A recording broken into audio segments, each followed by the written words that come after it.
Yeah, so my identity, like as an artist, I would say like the fuel of my music is very much the result of my place in my community.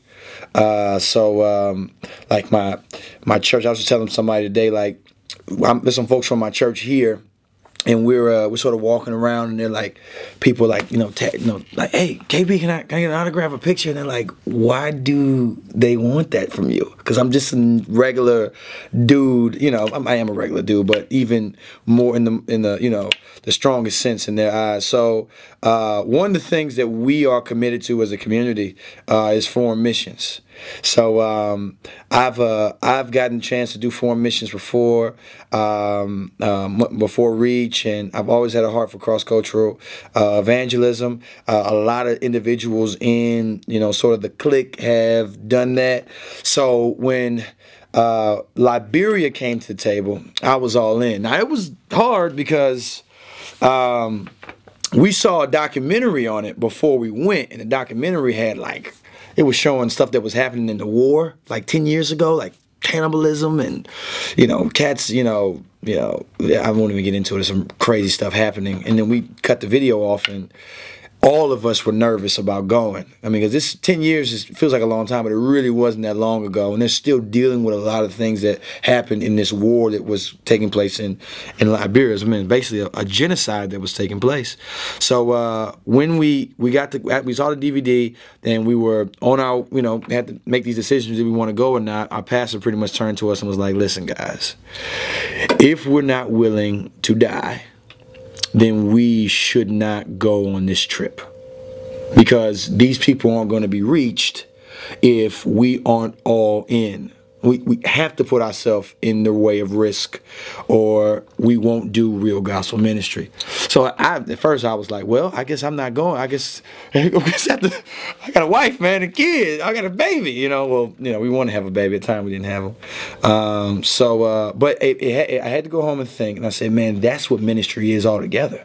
It's, if I'm going to reach anybody, if it's going to be real, if what I'm talking about is worth giving your life for, I need to not count my life so precious to me that I'm not willing to lose it if it means God to be glorified. So, going full circle to Liberia, I really wanted, 25 years old to really step in that reality of trusting God, going after the risk, and going to Liberia and doing mission work. So we're planning. There's been churches that have been planted there by our church, and we are instrumental in strengthening them. And our goal, man, is to have 30 Living Faith Bible fellowships in Liberia. So when I'm not doing music, when I'm not traveling, when I'm not taking care of the family, my commitment is my local assembly. So that's actually really, it's all part of what I consider my commitment. So looking forward to going back next year. Yeah, well, so I got a line in 100 where I said I'd rather be in the jungle in the will of God than anywhere else without it. I think before that I say, I don't want no new Bugatti. Put me in Nimba County. Nimba County is the place where we stayed in Liberia. Liberia, I'm serious, mosquito net in my Bible. So, you need a mosquito net or you can get malaria. But I remember staying in this dungeon, and let me just be honest, I'm never staying there again. When we go back, we gonna sleep in tents or something, because I can't do it again. But we are going back, so we'll bring tents. But anyways, we were staying in a dungeon, man. It looked like, oh man, I hope folks in Liberia don't hear this. It did look like something from Outside 3. I'm sorry. I love you guys. It was just tough, man. The Peace Corps was there before we were. It just was a very rough spot to be in. But I remember not being able to sleep, laying on my back. It was probably like 4 a.m. hearing weird animals in the jungle making noise, and trying to figure out if I'm hearing people practicing witchcraft or something like that. I was kind of spooky.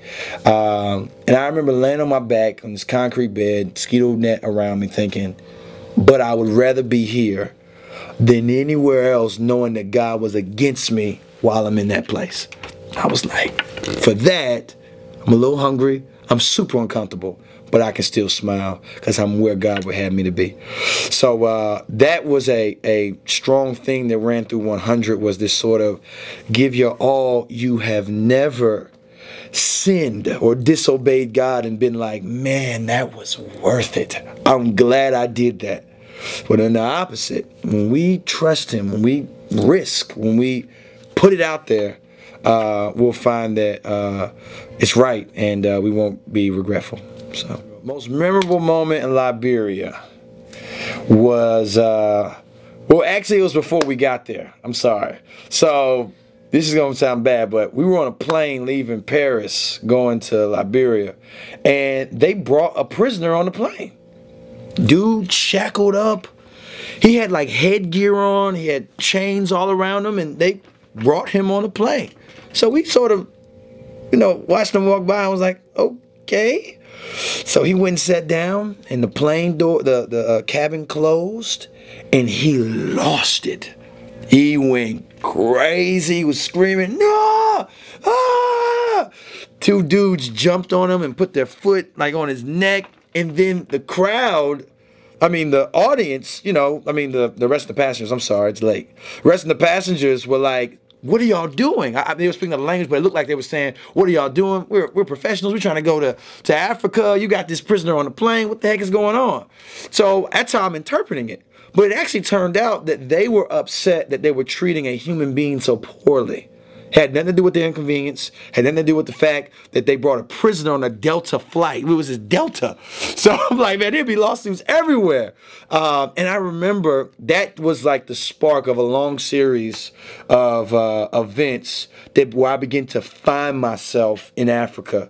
Like there's so much about me that needed to be confronted, where I think about myself and my convenience and my devices as primary, and I begin to shift and see, man, this really is about loving people, leading them to Jesus, and changing people's lives for eternity. And that moment right there is memorable for me because it sort of sparked that journey through, to those realities.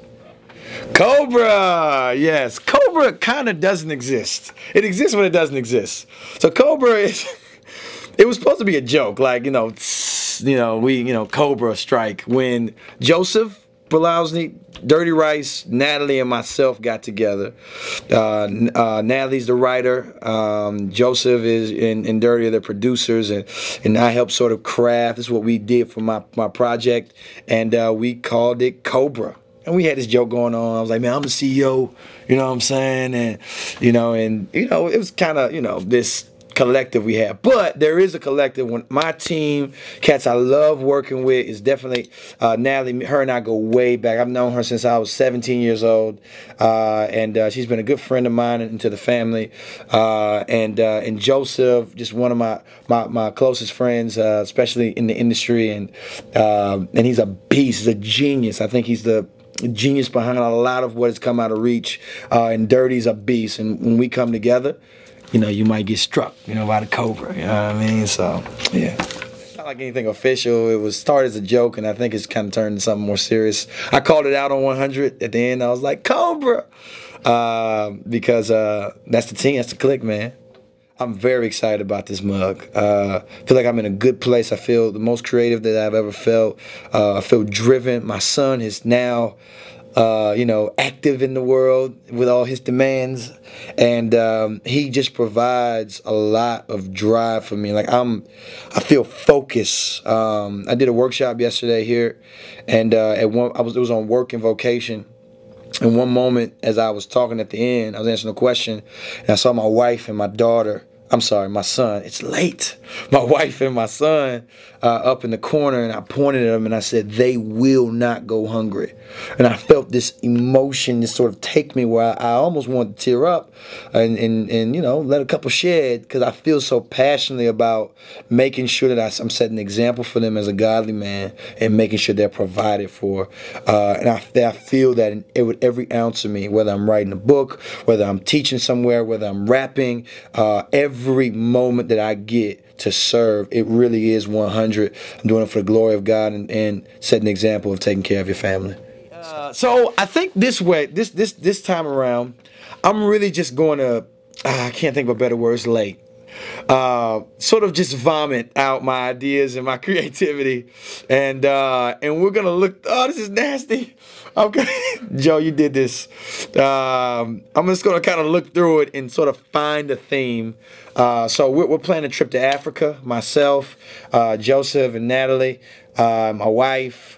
We're going to head on over there and work with an African choir and try to bring to life some ideas that we had even last year to see if we can't make something fresh, something new, something memorable that is satisfying to the ears and pleasing to our God. First quarter next year, be looking out for it. So I'm gonna be dropping stuff before then. There's a new video. I'll tell Rapzilla first. Kamikaze. I don't know when it's coming out, but Kamikaze video is either out right now or it's coming out this month, July. Actually, July 30th is that day. Make sure I get y'all some stuff to so y'all can be prepared. It's being released through Vivo, so I'm really excited about that. We took a completely different route this time. There's no rapping. It's completely a cinematic piece. And I'm going to be dropping just music just for free, just fan interaction, yeah, that's sort of the aim. So I totally forgot what your question was. What was the question again? He forgot it. It's late. We've been going hard, man, since Wednesday. So yeah, man, I love it, man. God bless you, Rapzilla. Appreciate it.